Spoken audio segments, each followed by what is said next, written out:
Namaskar, Jai Shri Krishna. Enlightening text 11, text 12, and text 13 of chapter 10. Bhagavatam is the answer to all questions of second canto, the cosmic manifestation of Srimad Bhagavatam. Text 11. Tasva vatsita swasrushtasu sahasram parivatsaran tena narayano nam yadapaha purushod.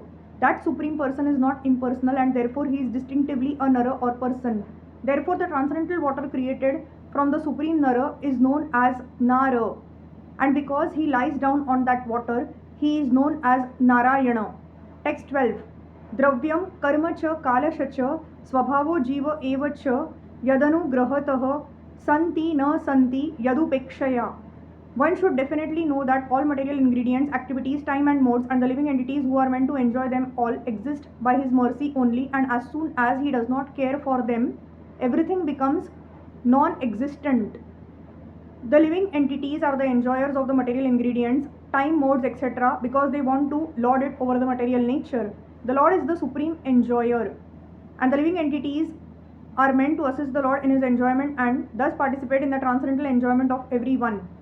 The enjoyer and the enjoyed both participate in enjoyment, but deluded by the illusory energy, the living entities want to become the enjoyer like the Lord, although they are not meant for such enjoyment. The Jivas, the living entities, are mentioned in the Bhagavad Gita as the Lord's superior nature or Para Prakriti, and so also it is mentioned in the Vishnu Puran.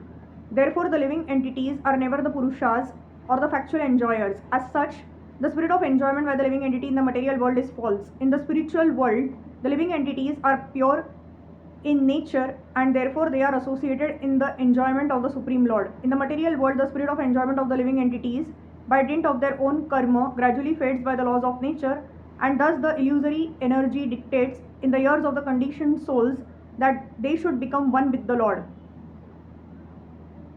This is the last snare of the illusory energy. When the last illusion is also cleared off by the mercy of the Lord, the living entity again becomes reinstated in his original position and thus becomes actually liberated. For this attainment of liberation from the material clutches, the Lord creates the material world, maintains it for some time, 1000 years of his measurement as stated in the previous verse, and then again annihilates it by his will. The living entities are therefore completely dependent on the mercy of the Lord, and all their so-called enjoyments by scientific improvement are crushed into dust when the Lord desires. Text 13. Eko nanatva man vichchana yoga talpat samuthitah viryam hiranmayam devo mayaya vyasrujat tridha. The Lord, while lying on his bed of mystic slumber, generated the seminal symbol, golden in hue, through external energy out of his desire to manifest varieties of living entities from himself alone. In the Bhagavad Gita 9.78, the creation and annihilation of the material world are stated as follows. Sarva bhutani kaunteya prakrutim yanti mamikam kalpakshaye punastani kalpadau visrujami aham prakrutim swam avastabhya visrujami punah punah bhutagramama imam kritsnam avasham prakrutir vashat.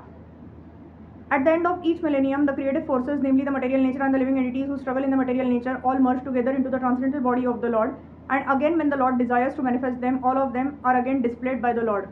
Therefore, the material nature is working under the control of the Lord. All of them under the agency of material nature and under the control of the Lord are thus repeatedly created and annihilated by the will of the Lord. As such, before the creation or manifestation of the material cosmic world, the Lord exists as total energy, Mahasamashti, and thus desiring himself to be diffused to many, he expands himself further into multi-total energy, Samashti. From the multi-total energy, he expands further himself into individuals in three dimensions, namely Adhyatmika, Adhidaivika, and Adhibhautika, as explained before, Vyashti.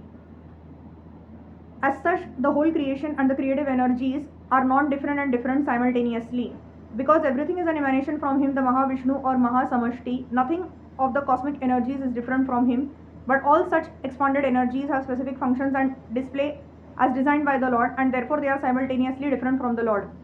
The living entities are also similar energy, marginal potency of the Lord, and thus they are simultaneously one with and different from him.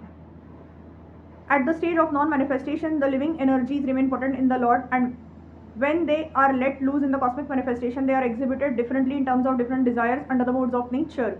Such differential manifestations of the living energies are conditional states of the living entities. The liberated living entities, however, in the Sanatan eternal manifestation, are unconditionally surrendered souls, and therefore they are not subject to the conditions of creation and annihilation.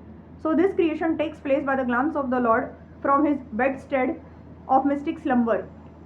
And thus all the universes and the Lord of the universe Brahma are again and again manifested and annihilated. Hari Krishna.